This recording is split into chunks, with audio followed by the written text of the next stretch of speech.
আমরা এখন সিএসএস এর অত্যন্ত গুরুত্বপূর্ণ একটি কমান্ড মার্জিন এই কোডটুকু নিয়ে আলোচনা করব। মার্জিন সাধারণত আমরা জেনে থাকি যে পরীক্ষার খাতায় কিংবা লেখার জন্য যে খাতা আমরা ব্যবহার করি সেই খাতায় কিন্তু আমরা স্কেলের মাধ্যমে একটি মার্জিন টেনে নেই।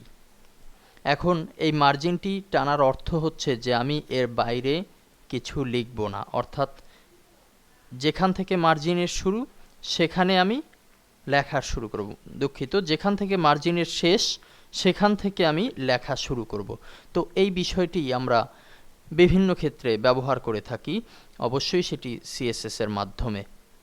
এই বিষয়টি যদি আমরা দেখতে যাই এক্সটার্নাল পেজে, এক্সটার্নাল ফাইলের মাধ্যমে, সিএসএস ফাইলের মাধ্যমে এই বিষয়টি খুব ভালোভাবে বোঝা গেলেও ইন্টারনালের ক্ষেত্রে কিন্তু এটি বোঝানো একটু কষ্টসাধ্য বিষয়। যাই হোক, ইন্টারনালে অন্তত বেসিক একটি ধারণা আমরা তৈরি করার চেষ্টা করব। আমরা নতুন একটি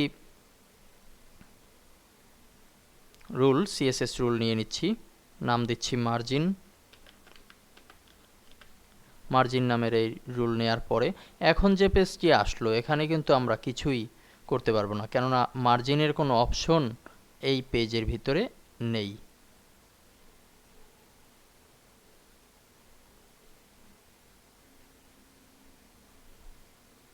সেক্ষেত্রে আমরা কি করতে পারি, এখন যে বিষয়টি করতে পারি, আমরা একটু এখান থেকে একটু ফন্ট সাইজটা নির্ধারণ করে দেই, কেননা এটি ব্ল্যাঙ্ক রাখলে আমার কিন্তু এখানে মার্জিনের যে সিএসএস নাম দিয়েছি ডট মার্জিন সেটি থাকবে না। এই কারণে আমরা একটু 18 দিচ্ছি এবং এখানে এরিয়াল ধরিয়ে দিচ্ছি, যে যতটুকু দরকার হতে পারে এরকম একটু কিছু জিনিস এখানে লিখে দিচ্ছি। আমরা একটু আন্ডারলাইন কিংবা ওভারলাইন এই বিষয়টি দিচ্ছি, অ্যাপ্লাই, ওকে। এখন আমাদের হাতে মার্জিন নামের একটি অপশন আছে। অবশ্যই মার্জিনের জন্য মার্জিন কমান্ড ব্যবহার করতে হবে। আমরা অ্যাড প্রপার্টি, আমরা দেখতে পাচ্ছি যে সিএসএস এর ভিতরে মার্জিন কমান্ডটি কিন্তু হাইলাইট করা আছে। এখন অ্যাড প্রপার্টি এই অপশনে ক্লিক করে আমরা একটু ব্যাকগ্রাউন্ড যদিও কিছু না দিয়ে আমরা সরাসরি যাচ্ছি মার্জিন, এমএ চাপ দিলেই আমরা মার্জিন পেয়ে যাব। তো মার্জিন লেফট দিচ্ছি 10 পিক্সেল, পিএক্স পিক্সেল আমার দেওয়ার দরকার নেই কেননা পাশে দেয়া হয়েছে। এরপরে আবার অ্যাড প্রপার্টি, এমএ চাপ দিলেই পাবো মার্জিন রাইট। আমরা এখান থেকে টপ বটম নিতে পারি, সেখানেও আমরা দিচ্ছি 10। এখন এই যে মার্জিন লেফট এবং রাইট, অর্থাৎ লেফট থেকে শুরু করব রাইট থেকে শুরু করব, আমার এই দুইয়ের মাঝখানে আমার লেখাটি হবে এবং লেফট রাইট দুই সাইডে আমার 10 পরিমাণ জায়গা থেকে যাবে। এবার আমরা যদি এই ক্লাসটিকে মূলত মার্জিন প্যাডিং এগুলো ডিভের ভিতরে ভালো হয়, ডিভ আইডি যদি ব্যবহার করি, ডিভ ক্লাসে সাধারণত এই বিষয়গুলো খুব ভালো উপস্থাপন করা সম্ভব হয় না, তারপরেও আমরা দেখছি।